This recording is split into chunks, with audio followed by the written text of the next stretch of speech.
Welcome into OutKick the Show. I am your fearless leader, Clay Travis. I hope all of you are having fantastic Thursdays, wherever you may be across this great country or this great land. I had to fight there for a minute to remember what day it was. It's been a wild week. It's been a wild year. It's been a wild 12 months, however you want to say it. But I hope all of you are having fantastic Thursdays. A lot to dive into here, but right off the top, we are 9 days, 10 days, whatever the heck it is, from the Super Bowl. Not this Sunday, but next Sunday. And I can give you an incredible offer. 55-1.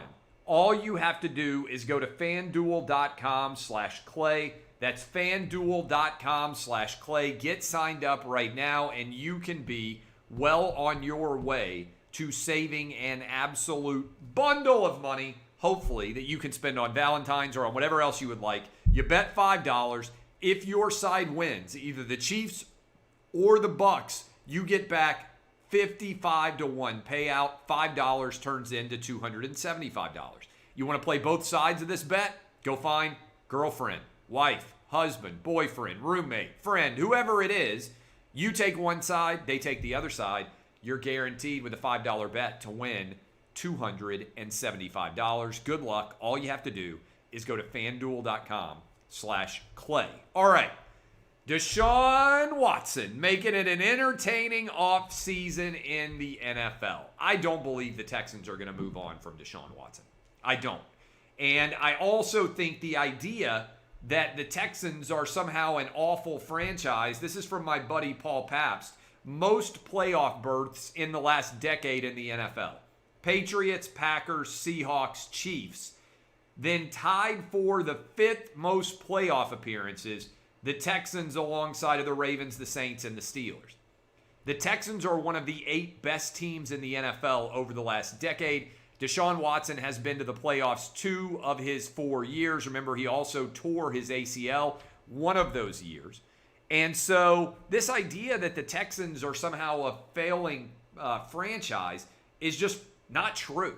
And so I don't believe that there's any way the Texans are going to agree to trade Deshaun Watson unless there's some amazing, incredible, can't say no offer that is put on the table with them. But I do think it's interesting that these are the odds of where Deshaun Watson might go. You can gamble on this at FanDuel.com/Clay. The Texans are the favorite to have Watson start week 1, followed by the Jets, the Dolphins, the Saints, the 49ers, the Panthers, and the Patriots. We're going to talk about this on Fox Bet Live in a few minutes.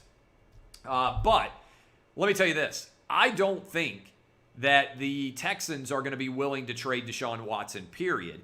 I definitely don't think they're going to be willing to trade him inside of the conference, where suddenly you have to play against him in the playoffs and he knocked you out from being able to go to the Super Bowl. Nobody in the Texans organization wants that to happen. So I think it's more likely they trade him to the NFC, which means I would put my money on the Saints, on the 49ers, on one of those teams that I believe, maybe even the Rams, because they're upset with Jared Goff, the Panthers. One of those teams to me makes a lot more sense than either the Jets, the Dolphins, or the Patriots, who are some of the other top teams that are evidently in the mix. So we will see how all of this shakes out. By the way, Texans have now hired their own head coach reportedly, and so there are no open jobs in the NFL. 7 jobs have been filled, and we will see exactly what ends up happening there. So the Deshaun Watson story, one that is definitely worth following. How about this GameStop battle? I know that a lot of you have such strong opinions on what is going on with this GameStop stock. And for those of you who haven't been paying attention, basically a bunch of Reddit internet nerds have decided that they are going to try and take advantage of companies with high short sales going against them. And they're going to drive up the price and force the short sellers to have to cover, driving up the price even more. As we speak right now, as the closing bell approaches, the GameStop stock has fallen about $100 and some odd today. It has ranged in price, and this is absolutely insane. It has ranged in price today from $112 a share to $482 a share. Its market cap has dropped today by $10 billion. So this is a fascinating story, and I think there probably will be a really interesting movie made about this story before all is said and done. It makes me nervous as a guy who's a long-range investor because it calls to mind for me, those of you who are too young to remember this, the dot-com frenzy. When every single company out there that in any way suddenly had something to do with the internet just got on total fire. Stock prices bore no relation to reality. There was so much money being made, and the reason was there was a lot of optimism about the economy as it pertained to the internet. If you were old enough to remember, the internet in the late 90s into the very early parts of the 2000s, right before the dot-com boom, the internet was going to change everything. And guess what? Investors were right. And some of those companies ended up being worth their weight in gold. Amazon, for instance, was a company that if you had just bought and held, you'd be loaded right now.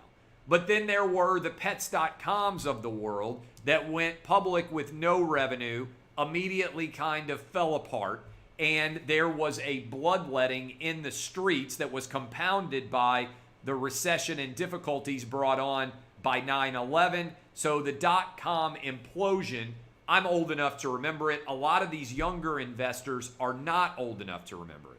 So I think we have, without a shadow of a doubt, a lot of mania going on right now, a lot of frenzy, and these bubbles have been happening throughout the course of American history. Everybody gets excited. A lot of people who don't understand basic levels as it pertains to stocks start buying and selling, and that's typically a sign that things are about to go bad. So we'll see whether or not that's been the case. I told you guys back in March I was putting as much money as I could into the stock market, and I told you to buy, and I hope you guys bought. Between March and now has been one of the greatest runs probably you will see in stocks in your life.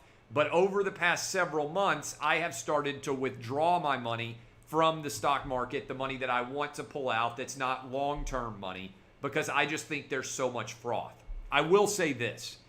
I think the idea of, for instance, the Robinhood app not allowing you to buy stocks, to me, is connected to the power of big tech when it comes to this GameStop battle.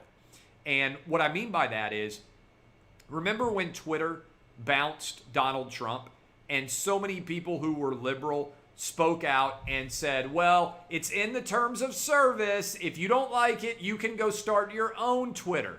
And then conservatives did that. They started Parler, and then Parler got shut down by Amazon web servers and shut down by Apple, and all of the different big tech companies colluded to disallow Parler to actually exist. So the argument of, well, if you dislike Twitter, you can start your own company, wasn't actually true. What's interesting to me about this with Robinhood is the same arguments could theoretically apply. I don't buy them. I'm troubled by the incredible power and monopolistic control of big tech, whether it's Facebook, whether it's Twitter, whether it's Instagram, whether it's all these different companies, right? Google. I'm troubled, Apple, by all of the power that we have allowed to coalesce into so few hands with relatively few checks and balances. But I'm sure that Robinhood reserves the right under their user agreement to not allow stocks to be bought and sold if they believe that it creates liability for them going forward, which I'm sure is what has happened. They have been threatened based on the number of small investors who are buying stocks entirely based on trajectory, not based on any kind of measurable metric. I'm not particularly allied with the short sellers or the individual small investors. I don't really like short sellers in general because I would rather bet on things that I like as opposed to against things that I don't like. Personally, as an investor, I've never sold a stock short. I buy and hold companies that I like. I tell you guys what companies I'm buying, and I would rather kind of focus on that than short selling. But short selling investors are a small minority of the overall marketplace, and inevitably, somebody is going to get left holding the bag here, because GameStop is not worth $25 billion, and it's not worth $15 billion, and it might not be worth much more than 7 or 6 or 5 or 2 or $3 billion. So there's a great deal of froth here, and to me, the question is, who's going to get caught trying to catch a falling knife? Eventually, somebody is going to be left holding the bag when all of the money comes out. And I'm sure there are going to be investigations into these Reddit forums, because traditional pump and dump processes are not allowed. So are some of these posters that are the most active actually trying to drive up the price and tell everybody else to hold the line and not sell, while they are actually selling and profiting in a big way off the run-up, committing fraud? It's a tough case to prove, and it's a mess, but those are what the Securities and Exchange Commission exists for. And the bigger issue to me is all the froth out there and all the power that comes to bride in big tech. I can understand why people who have these Robinhood dollars and these Robinhood apps believe that they should have the right to buy whatever stock they want to buy. But I also understand why everybody out there who is using their Twitter account believes that they should be able to tweet whatever opinions they want. There are terms of service involved in both, but the way that that is being restricted, I see a connection there, and I'm curious what will end up happening going forward, because this story is not going away. Speaking of a story that is not going away, did you guys see, finally, they did the work? The Attorney General of New York. I've been telling you that this happened and this had occurred for 7, 8, 9, 10 months. I said Andrew Cuomo has handled COVID, despite the fact that the media loved him and despite the fact that he had high approval ratings. If you looked at the actual data, Andrew Cuomo had done one of the worst jobs in the history of politicians in the state of New York. And the decision that he made, that was maybe the worst decision made by any American politician in this country, was, I believe, on March 25th, he signed an executive order which required that all nursing homes take back any patients that were COVID positive inside of those nursing homes. And the result of that was not surprising. It was like pouring kerosene on a fire that had already started. It turned into a raging inferno. And what New York tried to do was hide the number of people that had died in nursing homes during this period of time, because if you died in a hospital, even if you had been moved from a nursing home to a hospital, they didn't count you as a nursing home death. And what happened was the Attorney General of New York finally started to investigate what was going on here, and they discovered that Andrew Cuomo and New York had been lying about their death total from nursing homes, and that it was actually 50% reduced from what it should have been. In other words, twice as many people died in nursing homes as had been reported by New York. This was self-evident if you looked at the data, because New York's nursing home death rate was far lower than every other state. But the big issue is here, one reason why the COVID death rate was so large and remains so large in New York, New Jersey, Michigan, Pennsylvania, Connecticut, Massachusetts, all these states, they all followed the lead of Andrew Cuomo and kept COVID positive patients inside of their nursing homes. They didn't do it in Florida. They didn't do it in Texas in the early days of the outbreak. And so the overall death rates in those states, and in states where they made rational decisions as opposed to panicking, are much, much lower. A full investigation needs to happen into Andrew Cuomo's decision-making in New York. The ultimate height of absurdity here is Andrew Cuomo wrote a book about how well his state had handled COVID, when the reality is the state of New York did worse handling COVID than almost any geographic location anywhere in the world. Andrew Cuomo bragged about how well he did while really doing an atrocious job. And the data is still just now starting to come out. I give credit to the New York Times for writing this story. I give credit to the Democratic Attorney General who actually uncovered and did her own investigation here. And I actually wonder whether before all is said and done, whether there might end up being criminal charges for the governor of New York and other members of his staff over the way that they have helped to conspire and cover up the data in this story. Did you see Jim Irsay's quotes?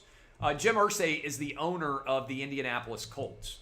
And last night, he came out and threw up a trial balloon about potentially Andrew Luck coming out of retirement. Now, Andrew Luck hasn't played in 2 years. Andrew Luck hasn't even commented that I'm aware of on anything in the NFL or college football related for 2 years. He's got a baby. He's 31 years old. He seems to be happy. With Phillip Rivers retiring and a really solid offensive line recreated, is it possible, just tossing this out there as an idea, is it possible that Andrew Luck could decide to come back and play again, Michael Jordan style, be back healthy? I know the Colts have to replace their left tackle who's also decided to retire. This is a pretty talented offensive line. Before they make the decision to trade for Matthew Stafford or pursue another starting quarterback elsewhere, could Andrew Luck make the decision to come back? That is a story I would be rooting for. I would love to see it. Abraham Lincoln, George Washington. Those are among the names that have been determined to be racist and not allowed to be associated with any schools in the San Francisco Bay Area. You heard me right. Abraham Lincoln, the man who freed the slaves, the man who did more to create equality in his life than almost any American in the history of this country, is not sufficiently woke enough for San Francisco Bay Area wokists. And so as a result, his name, along with George Washington, are being pulled off of the schools in San Francisco. What's wild here is this was so self-evident this was where we are headed. That this woke storm would not stop with the idea that we have to get rid of any reference to the Confederacy anywhere in this country. That it was going to progress, and before all was finished, that people who were actually fighting for equality in this country, for our independence, Abraham Lincoln and George Washington, were going to be pulled off of San Francisco schools. Now, I'm a history major, and I thought about going to get my PhD in history. And I'm probably lucky that I didn't, because can you imagine what it would be like for somebody like me to be working inside of a university right now? But I wouldn't be able to say anything because I'd be afraid of losing my job if I actually said what I thought, which many professors are dealing with right now. If you study history, what you learn is to be humble about whatever time in history you live in. Because while we all think that we are perfect, and we are doing nothing that will be ridiculed by future generations, history teaches us that every single generation ends up judging their ancestors for perceived moral flaws. We don't know what those flaws are. Maybe eating any kind of animal is going to be considered barbaric 100 years from now. Maybe having children is going to be considered barbaric because everything is going to be inside of a test tube and inside out of the bodies. Like the idea of a woman carrying a baby in her body might become utterly ridiculous in 200 years or 100 years. And maybe if we're eating meat, people are going to walk by the statues and they're going to say, we have to tear down this statue. They ate meat. They weren't a vegan. That could happen.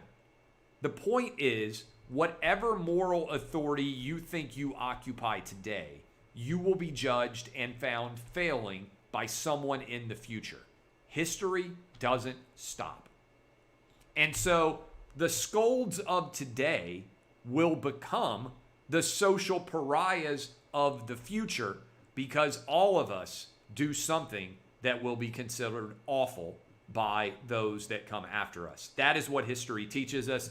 But you would think that people in San Francisco would be smart enough not to be making decisions like these when you're yanking down statues and when you're tearing down names, you are behaving like theocrats in the Middle East who decide that they will destroy graven images that offend them. That is what people who are fundamentally opposed to basic human rights do. The world is indeed a big flat circle when it comes to what should be canceled and what should not.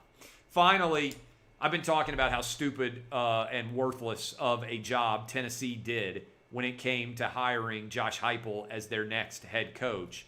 And the absurdity continues to rain down. In addition to paying $6 million to Central Florida to hire their athletic director and their head football coach, what is very likely to happen, if you have any semblance of a brain at all, is Central Florida is going to use the $6 million that Tennessee paid to hire a better athletic director and a better head football coach, I bet, than Tennessee did with Josh Heupel. But also, the way that Tennessee handled this, they are now, according to some sites, and I haven't read the contract myself, so I can't speak to it with specificity, but there is some talk that Tennessee is going to owe Kevin Steele, the former defensive coordinator at Auburn, who almost got the Auburn head coaching job, that Tennessee is going to owe $900,000 to Kevin Steele to fulfill the terms of their contract for 2 weeks of work.